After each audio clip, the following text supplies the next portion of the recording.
दोस्तों साथियों, एक लड़की होती है जिसकी उम्र मात्र 20 वर्ष होती है। वो अपनी ही दीदी का ज़िंदगी खराब कर देती है। जो उसका जीजा होता है उसके साथ अलग अलग तरीके से संबंध बनाती थी। उसका जीजा एक दिन इतना जोरदार तरीके से संबंध बनाता है कि उसकी हालत ख़राब कर देता है। फिर एक दिन उसका जीजा उससे डिमांड करता है कि मुझे एक दिन अपने पीछे साइड से संबंध बनाने दो, तुम्हें मैं इतना रुपये दूंगा और एक ही बार मैं संबंध बनाऊंगा। जो उसकी साली होती है वो मान जाती है। फिर जो उसका जीजा होता है उसके साथ ऐसा कारनामा कर देता है कि आप इसकी कल्पना नहीं कर सकते। तो नमस्कार दोस्तों, स्वागत करता हूँ आप सभी का एक नई वीडियो में। मैं हूँ मनोज।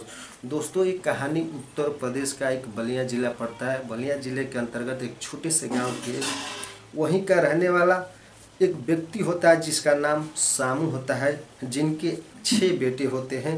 दोस्तों, सबसे बड़ा बेटा होता है जिसका नाम मुकेश होता है। मुकेश की उम्र तकरीबन 19-20 वर्ष होती है। उसकी शादी करने के लिए जो सामू होते हैं अपने दोस्तों रिश्तेदारों से बोलते हैं कि मेरे बड़े लड़के की शादी करूंगा, कोई लड़की बताओ, मुझे दान दहेज नहीं चाहिए। तो उनके ही एक रिश्तेदार होते हैं पड़ोस में ही, वो एक लड़की बताते हैं जो गांव के कुछ दूरी पर लड़की होती है, उससे शादी हो जाती है। जो मुकेश होता है उसकी शादी जिस लड़की से शादी होता है उस लड़की का नाम गुड़ी होता है। गुड़ी भी उसी उम्र की होती है, 19-20 वर्ष की लड़की होती है। बहुत ही सुंदर और सुशील होती है। मुकेश से शादी होता है, बहुत हंसी खुशी से दोनों पति पत्नी रह रहे होते हैं। शादी के कुछ वर्ष बीतते ही उनके घर में कुछ अनबन होने लगती है। जो माँ और सास ससुर में तालमाल नहीं मिलती, दोनों के बीच में झंझट पंझट होने लगती है। एक दिन गुड़ी अपने पति को जो मुकेश होता है उसको लेकर अपने मायके चली जाती है और मायके ही रहने लगती है। धीरे धीरे कुछ बरिस मायके रहते हैं। मायके रहते रहते जो मुकेश होता है वो वहाँ का जमाई बन जाता है। जमाई बन जाता है, उसको घर की चिंता एकदम सब कुछ छोड़ देता है और सारी चिंता अपने ससुराल को उठाने लगता है। जो भी पैसा कमाता था अपने ससुराल में देता था, गुड़ी को देता था, उस सास ससुर को देता था। उसकी एक छोटी साली थी जिसका नाम रीता था, वो बहुत ही कमसीन और सुंदर थी। मुकेश जो होता है बहुत ही स्वभाव का अच्छा लड़का था। एक दिन की बात है दोस्तों, जो मुकेश होता है वो घर में सोया होता है। जो गुड़ी होती है कहीं बाजार चली जाती है सब्जी लाने के लिए। जो मुकेश होता है घर में सोया हुआ होता है। जो उसकी रीता साली होती है वो नहा के और घर में जैसे प्रवेश करती है तो अपने जीजे को सोया हुआ देख के ये सोचती है कि चलो आज हम हाथ साफ कर लेते हैं।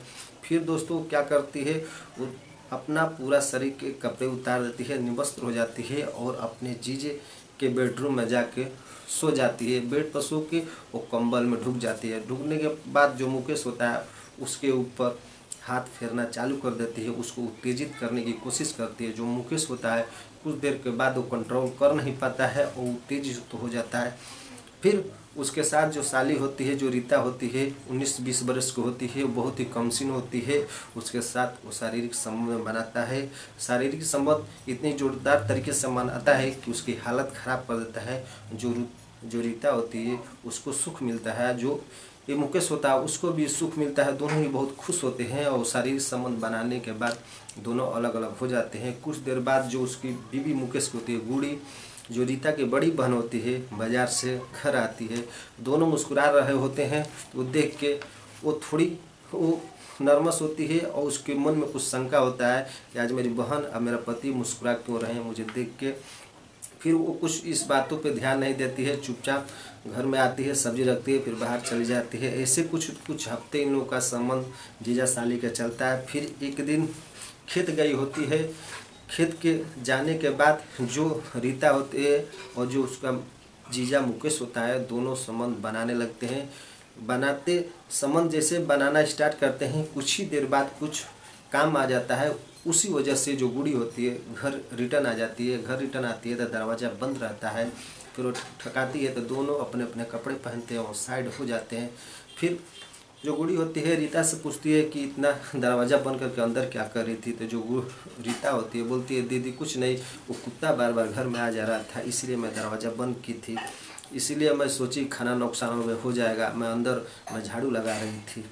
फिर जो उसकी गुड़ी बहन होती है वो शक नहीं करती है, वो सोचती है कि नहीं सही बात है कि कुत्ते की वजह से दरवाज़ा बंद की होगी। फिर ये बात को भूल जाती है। फिर वो कहीं चली जाती है, घर के बाहर ही जाती है। जो मुकेश होता है वो रीता के पास जाता है, बोलता है एक काम करो रीता, तुम मेरे साथ संबंध बनाओ, मैं अब अलग तरीके से संबंध बनाऊंगा, तुम्हें कुछ मैं पैसे दूंगा, मुझे इस तरह से संबंध बनाना है तुम्हारे पीछे साइड से। जो रीता होती है वो मना करती है, बोलती है जीजा वो संबंध बनाने के लिए थोड़ी है। जो मुकेश होता है बार बार फोर्स करता है, फोर्स करने के बाद रीता मान जाती है, बोलती है आज रात को आप जाइए मेडिकल, नींद की गोली लाइए और दीदी को खिला के आप मेरे साथ संबंध बना लीजिएगा। फिर जो मुकेश होता है घर से ससुराल से निकल जाता है, एक बाज़ार होती है वहाँ एक मेडिकल स्टोर पर जाता है और नींद की गोली लाता है। खाना ही बड़े प्यार दुलार से बनता है, खाना तीनों का एक साथ काढ़ा जाता है, तीनों एक साथ बैठ के खाते हैं। आज जो उसकी बहन रीता होती है गुड़ी की, वो खाना काटते समय ही उसमें नींद की गोलियां मिला देती है। जो गुड़ी होती है खाना खाती है, खाना खाने के बाद उसको नींद आने लगती है, फिर वो मुकेश को बोल के चली जाती है, बेड पर सो जाती है। बेड पर सोने के बाद दोनों खुश हो जाते हैं और दोनों खाना खाने के बाद जाते हैं। फिर रीता को पूरा निबस्त करता है उसके साथ। पीछे के प्राइवेट साइड से वो संबंध दिलीप बनाता है, उसकी हालत गंभीर कर देता है। इतनी चिल्लाने और रोने लगती है कि जो उसके माँ बाप बाहर सोए होते हैं वो जाग जाते हैं। जागने के बाद वो डायरेक्ट घर में आते हैं, या घर में आते हैं तो देखते हैं तो उनकी आंखें फटी के फटी रह जाती है। फिर जो उसके ससुर होते हैं उसको बहुत सारी बातें समझाते हैं कि बेटा तूने गलत कर दिया, ऐसा करना नहीं चाहिए, तुम्हारी साली है, ये समान अगर समझो कि तुम्हारी ये बेटी बहन जैसी है। फिर मुकेश होता है चुपचाप वहाँ से उठता है और जाग के गुड़ी के पास सो जाता है। सुबह ये बात जो उसके ससुर होते हैं गुड़ी को बताते हैं, और गुड़ी, दोस्तों आपको क्या बताऊँ, गुड़ी एक अपने साथ ऐसी घिनौना काम कर देती है, वैसा उसको करना नहीं चाहिए। घर में गैस की बाटला होती है, उसे खोलती है, वो माचिस बार के आग लगा देती है। वो दोस्तों जो बाटला होता है वो फट जाता है, फटने की वजह से गुड़ी की मौत हो जाती है। दोस्तों इस कहानी से आपको क्या सीख मिली?